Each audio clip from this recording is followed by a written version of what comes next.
our project was actually scheduled to start in May, be done in June, so that it wouldn't hold up our hay season because we hay all summer.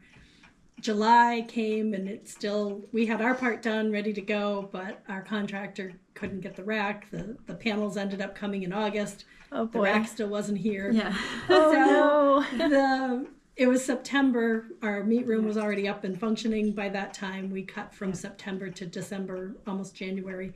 So we were already using the power, but our new solar system wasn't in place. So it was September, and then he put the panels in place, I believe. Yeah, the panels went in. And then the Freiburg Fair happened, so he needed to go to there. Fair season, very important. Yeah. So it was actually mid-October before he actually got everything. Like the battery backup and everything. Yeah. So the biggest holdup was time. And then the shipping the panels, and the rack. But once it was all in place, everything went really smooth, no problems. That's good. That's good. Yeah, very well. Awesome. Yeah. So would you say, are there any other challenges at the county level and even within the state that you're aware of, since you mentioned that you cut up your own beef? On that level, what do you think could be done to improve any of these challenges in our local level, but also at the state level with butchering? So definitely there's a shortage of custom cut slaughter. We're not a slaughter facility. Everything comes in custom cut. It's already hanging in quarters. Yep. There's very much a shortage of people able to cut and facilities that can handle. So when your typical season is in the fall and there's a lot of backup, a lot of wait time, you pretty much have to schedule a year in advance to get into a slaughterhouse. Mm-hmm. So that's a lot. Very fortunate to be able to handle our own. Absolutely. And to have the knowledge. We had someone who sold us our cooler originally who taught us how to cut meat, and he still comes and works with us sometimes. Oh, good. And that's good. He sold it to us 10 years ago. Yeah. And said he'd help us cut the first year, and he still comes every year. Oh, so that's great. We're like, congratulations, it's the 10th anniversary of your only year working here. And he's here. So we're fortunate to have that, and that's something that not everybody would have. So absolutely. And then the equipment, it's very expensive to have coolers, freezers. Yep. We ship all the meat out. When our customers come, the meat is frozen solid. I don't want anything leaving that hasn't been frozen.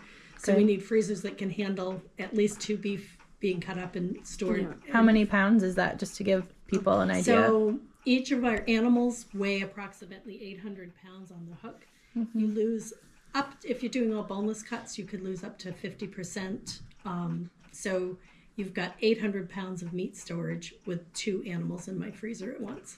So that's a lot of meat. It is. Yeah, and the carcasses hanging in the cooler, we hang 4 carcasses at a time because you have to hang them. We hang for 12 days. Yep. So when we cut 2 every week, and we hang 2 every week. Yep. So our cooler has to be big enough to handle all that.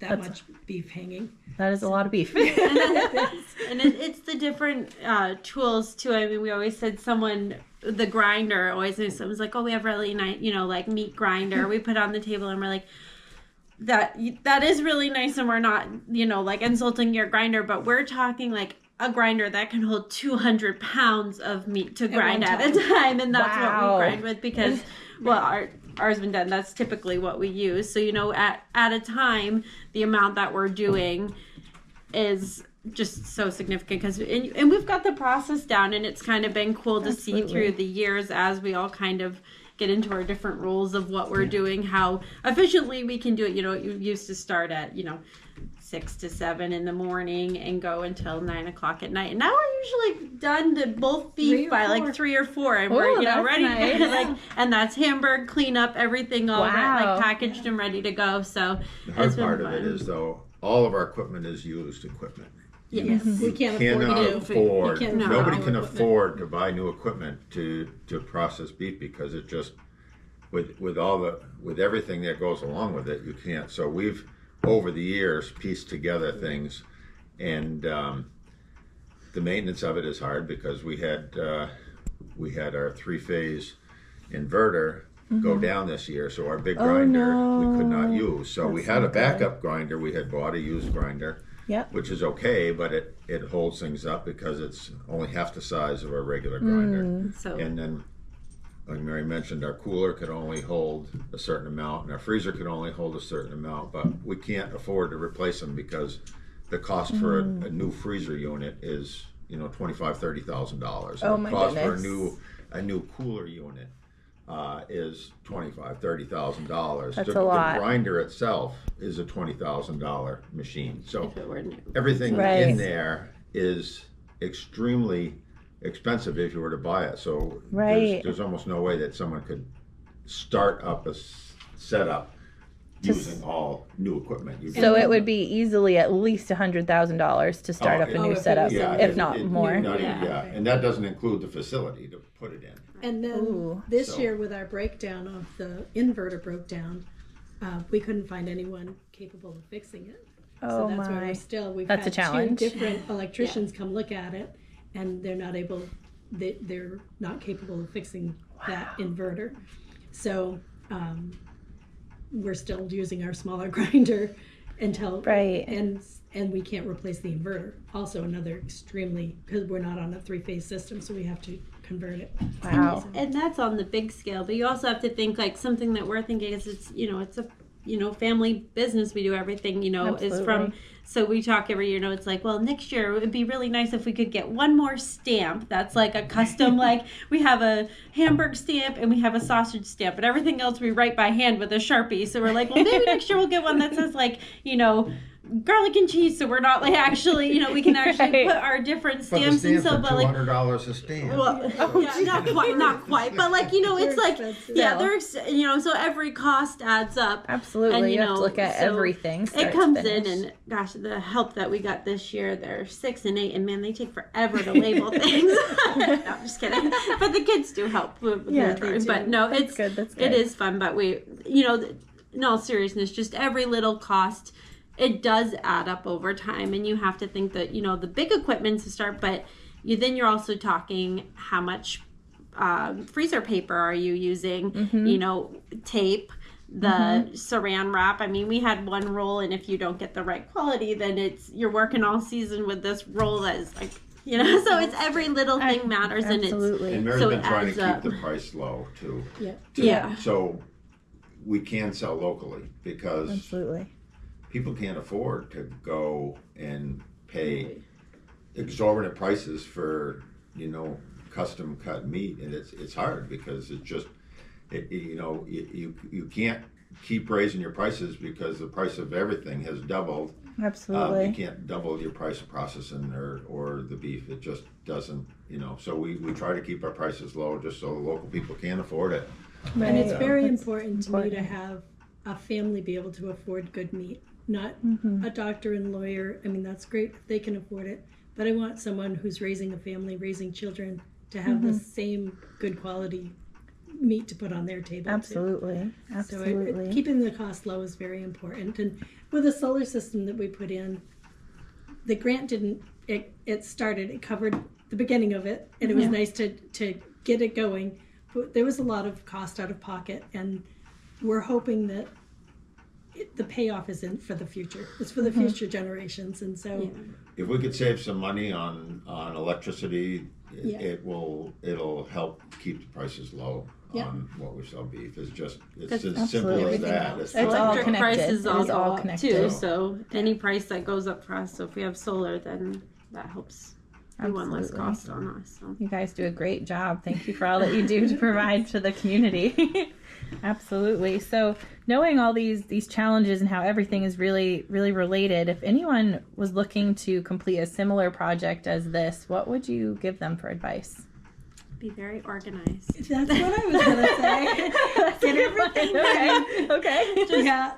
Be prepared ahead of time when you're going to start a project. Since you rely so much on waiting for other people, sorry I'm answering for you, but just like waiting on other people, you don't want to have to wait on your own information. So having your information together is Keep your helpful. receipts. Make sure you've got everything ready so that when you, it's always a busy season. And if you can just pull out a folder and know that everything is there, That's good. that's very helpful. Absolutely. Yeah. Absolutely. Thank you for sharing. So why do you feel that offering a conservation district offering this climate resilient grant program is important to farmers and co-ops? And what are some measurable impacts that you see from this grant being offered to folks? I think it particularly is important in co-ops because we have such a long distance to travel to get your meat processed. Absolutely. And so just the transportation of a live animal and, like we had said earlier, scheduling a year in advance to get That's it. a long time. Yeah, That is it a long really time. is. And the other part of COAS, I think we're a little bit unique in how stubborn we are and how we like to do it Yes. ourselves. And it Yep. never occurred to me when we started raising beef that I wouldn't process them myself. Mhm. Of course I would. Yep. So, and I make my own hay. I don't buy any hay. Yep. I think that's very typical of a Coas County farmer. It's the mindset. Yeah. Absolutely. If I'm going to do it, I'm going to do it all. Yep. And I think that if that's available to other Coas County families, Hmm. I think that's pretty much a trait that holds true up here. It does. It absolutely does, for sure. Absolutely.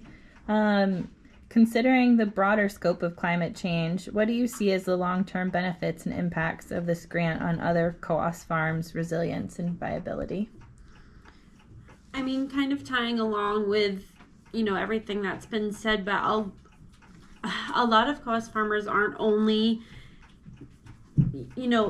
my parents alone and our family as farmers, we're not just raising one, like they said, they're doing their meat, they're raising the livestock, also doing hay, also doing processing.